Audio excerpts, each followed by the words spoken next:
Berkisah pada zaman dahulu kala, di Palembang memerintahlah seorang sunan. Salah seorang pegawai istananya bernama Abdul Hamid. Abdul Hamid ini sangat disayangi oleh sunan karena dia mempunyai bermacam-macam keahlian seperti bertukang kayu, melukis, dan pandai emas. Karena Abdul Hamid ini mempunyai bermacam-macam keahlian dalam pertukangan, dia kemudian terkenal dengan sebutan Sang Sungging. Pada suatu ketika, Sunan ingin membangun istana yang besar, megah, dan indah. Dalam pelaksanaan pembangunan istana tersebut, Sunan memerintahkan Sang Sungging untuk mengatur bagaimana supaya istana itu nanti dapat berdiri dengan megah dan indah. Dengan beberapa tenaga pembantu yang ahli dan pekerja lainnya, maka dimulailah oleh Sang Sungging membangun istana tersebut. Sang Sungging, aku perintahkan kau untuk mengatur pembuatan istana yang megah dan indah.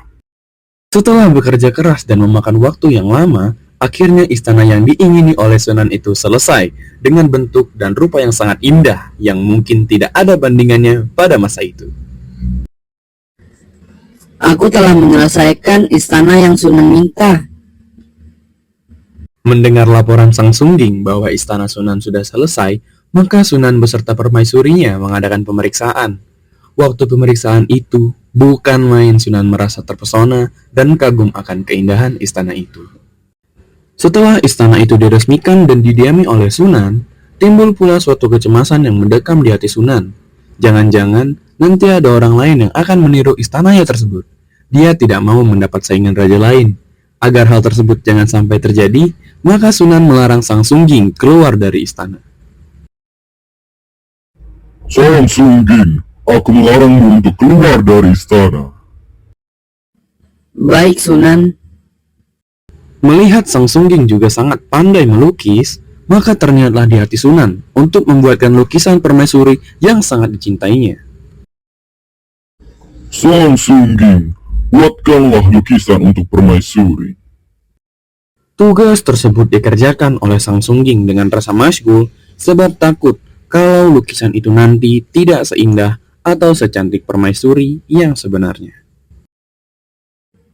Bagaimana jika lukisan yang aku buat tidak secantik permaisuri?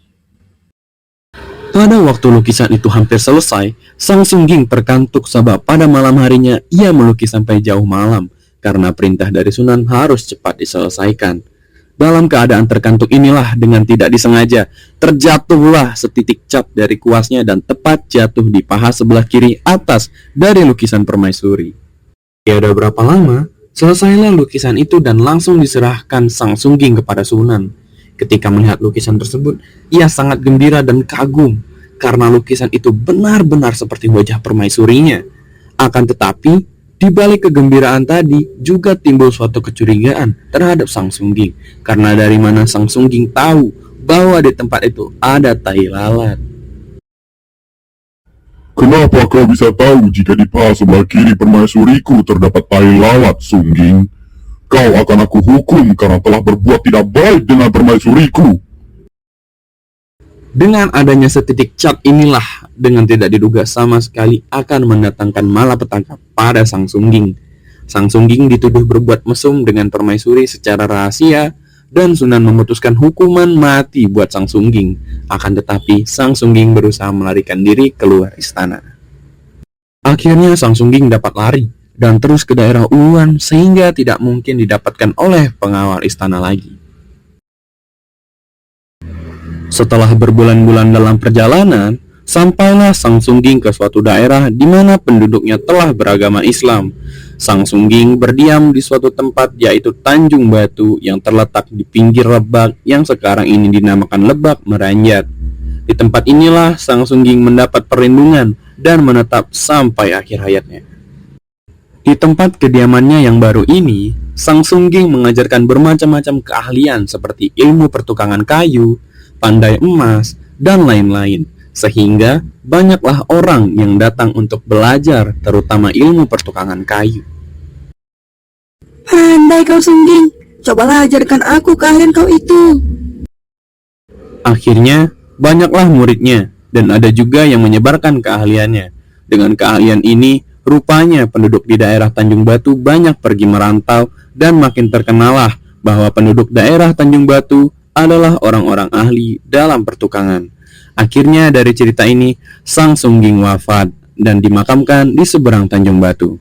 Salah satu hasil buah tangan Sang Sungging yang masih ada ialah berupa puncak dari Masjid Tanjung Batu.